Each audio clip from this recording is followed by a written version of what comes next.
अच्छा, देन हमने एक इम्पॉर्टेंट क्लासिफिकेशन करनी है, that is classification of skeletal muscle relaxants. ठीक है, हमने एंटी सीजर ड्रग्स की भी क्लासिफिकेशन की थी, वो भी इंपॉर्टेंट थी, और स्केलेटल मसल रिलैक्सेंट्स हैं, हमें इनकी क्लासिफिकेशन आनी चाहिए। ठीक है, डेफिनेटली किसी भी ड्रग को हम स्टडी कर रहे हैं, मस्ट भी नोइंग कि वो किस ग्रुप से बिलोंग करता है, किस कैटेगरी की ड्रग है, डेफिनेटली। अच्छा, जो स्केलेटल मसल रिलैक्सेंट्स हैं उनकी मेजर ब्रॉडर कैटेगरीज दो हैं, एक है न्यूरोमस्कुलर ब्लॉकर्स और एक है स्पाज्मोलिटिक्स एंड एंटी स्पाज्मोटिक्स। ठीक है, न्यूरोमस्कुलर ब्लॉकर्स वो हैं जो मसल पैरालिसिस प्रोड्यूस करते हैं। ठीक है, जिस सिंपली इसको पैरालाइज कर देंगे ताकि उसमें कोई स्पैज़म ही ना हो, ताकि उसमें पेन ना हो। ठीक है, तो न्यूरोमस्कुलर ब्लॉकर्स क्या कर रहे हैं, मसल पैरालिसिस प्रोड्यूस कर रहे हैं, जबकि जो स्पाज्मोलिटिक्स और एंटीस्पाज्मोटिक ड्रग्स हैं, they are reducing the spasticity in the painful condition as a name indicates spasmolytics. ठीक है, तो न्यूरोमस्कुलर ब्लॉकर्स पैरालिसिस प्रोड्यूस कर रहे हैं मसल में, और स्पाज्मोलिटिक्स एंड एंटीस्पाज्मोटिक्स रिड्यूस कर रहे हैं स्पासिसिटी इन पेनफुल कंडीशंस। ठीक है, ये दो उसकी ब्रॉड कैटेगरीज हो गई। हम इन दोनों को वन बाय वन स्टडी करते हैं। जो न्यूरोमस्कुलर ब्लॉकर्स हैं उसमें दो तरह के न्यूरोमस्कुलर ब्लॉकर्स आते हैं, नॉन डिपोलराइजिंग और डिपोलराइजिंग। अब इनको नॉन डिपोलराइजिंग और डिपोलराइजिंग क्यों कहते हैं, वो आगे हम इनका मैकेनिज्म जब स्टडी करेंगे तो आपको समझ आ जाएगी। अभी के लिए इतना याद रख लेंगे कि डिपोलराइजिंग मसल न्यूरोमस्कुलर ब्लॉकर एक ही है, दैट इज सक्सिनैलकोलिन, और इसके अलावा सक्सामेथोनियम भी होता है, वो भी मेंशन कर सकते हैं। ठीक है, सक्सिनैलकोलिन एंड सक्सामेथोनियम, और सक्सिनैलकोलिन इज अल्ट्रा शॉर्ट एक्टिंग, और मोस्टली हम यही सक्सिनैलकोलिन ही दे रहे होते हैं। ठीक है, और ये डिपोलराइजिंग न्यूरोमस्कुलर ब्लॉकर है। जो नॉन डिपोलराइजिंग न्यूरोमस्कुलर ब्लॉकर्स हैं ये भी इंपॉर्टेंट है, इसमें हम उनको ड्यूरेशन वाइज हमने कैटेगराइज किया कि लॉन्ग एक्टिंग ट्यूबोक्यूरालिन है, इंटरमीडिएट एक्टिंग रुकोरोनियम है, और शॉर्ट एक्टिंग क्यूरियम है।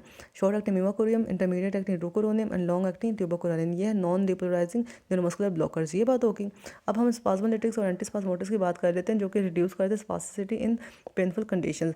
इसमें फर्दर हमारे पास दो ग्रुप्स हैं, एक है जो सेंट्रली एक्टिंग मसल रिलैक्सेंट हैं, ये सेंट्रली एक्टिंग स्पाज्मोलिटिक्स हैं, डेफिनेटली ब्रेन और स्पाइनल कॉर्ड के लेवल पे एक्ट करेंगे, और कुछ डायरेक्ट एक्टिंग मसल रिलैक्सेशन जो डायरेक्ट मसल पर एक्ट करके वहाँ स्पाज्मोलिसिस प्रोड्यूस करा रहे हैं और एंटी स्पाज्मोटिक एक्शन प्रोड्यूस करा रहे हैं। और ये जो डायरेक्ट, अच्छा, इनमें जो हम ये दो ड्रग्स देखते हैं ना, ये हम मतलब क्रोनिक यूज के लिए दे सकते हैं। ठीक है, अच्छा, फर्स्ट ड्रग इज डेंट्रोलिन। अब आपने डेंट्रोलिन में का नाम हमने कहाँ सुना था, हमने सुना था ये मैलिग्नेंट हाइपरथर्मिया की मैनेजमेंट में। ठीक है, जहाँ मसल रिजिडिटी हो रही थी, डेफिनेटली जब मसल रिजिडिटी होगी तो उसको क्योर करने के लिए हम डेंट्रोलिन देंगे ताकि वो मसल रिलैक्स हो जाए और उनका जो स्पैज़म है वो ख़त्म हो जाए।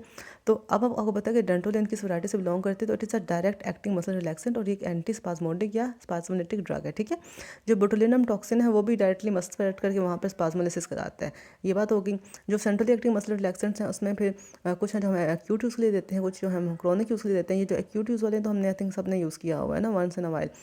और क्योंकि ये सिंपली मसल के स्पैज़म को और मसल की से पेन को ट्रीट करने के लिए यूज़ होते हैं।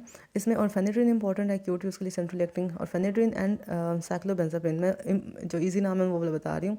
और फेनेड्रिन एंड साइक्लोबेंजाप्रिन ये एक्यूट यूज़ के लिए यूज़ होते हैं, सेंट्रल एक्टिंग मसल रिलैक्सेंट। जो क्रोनिक यूज़ के लिए यूज़ होते हैं उसमें बेंजोडाइजेपिन्स भी हैं, जिसमें डायजेपाम है, गाबा एनालॉग्स हैं जिसमें बैक्लोफेन है, ये गाबा बी एनालॉग है, गाबा बी रिसेप्टर एनालॉग। और जो सेंट्रल अल्फा 2 एगनिस्ट है उसमें टिजानिडीन आती है, गाबा पेंटिन आती है और ग्लाइसिन आती है। तो अगर कभी आपको टिजानिडीन का नाम सुनने में आया, ये गाबा पेंटिन का या ग्लाइसिन का, तो आपको पता है कि ये क्या है, कहाँ पर एक्ट करते हैं। तो ये basically centrally acting alpha 2 agonist हैं। ठीक है, अल्फा 2 एगनिस्ट है मतलब कि बेसिकली फीडबैक मैकेनिज्म के जरिए ये न्यूरोट्रांसमीटर का रिलीज रोक रहे हैं। तो सेंट्रल अल्फा 2 एगनिस्ट भी हमारे पास सेंट्रली एक्टिंग मसल रिलैक्सेंट्स में आते हैं। इसमें एग्जांपल है टिजानिडीन की, गाबा पेंटिन की और ग्लाइसिन की। ठीक है, एक बार रिवाइज कर लेते हैं।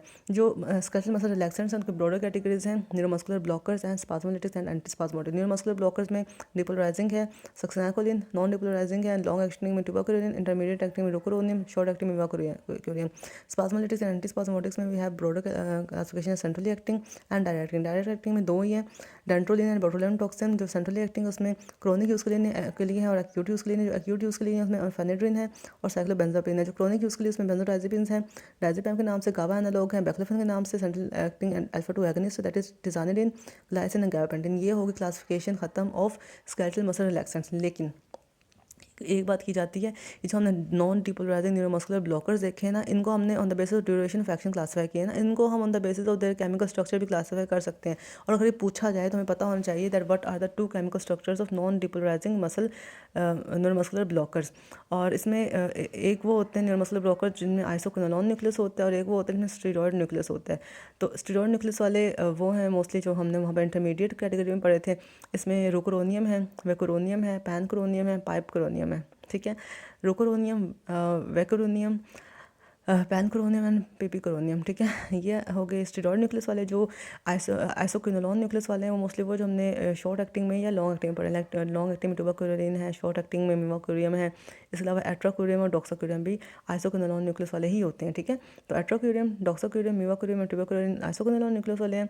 रोकोरोनियम, वैकोरोनियम, पाइपिकोरोनियम एंड पैनकोरोनियम ये है स्टेरॉयड न्यूक्लियस वाले। तो इस with this we are done with the classification of skeletal muscle relaxants.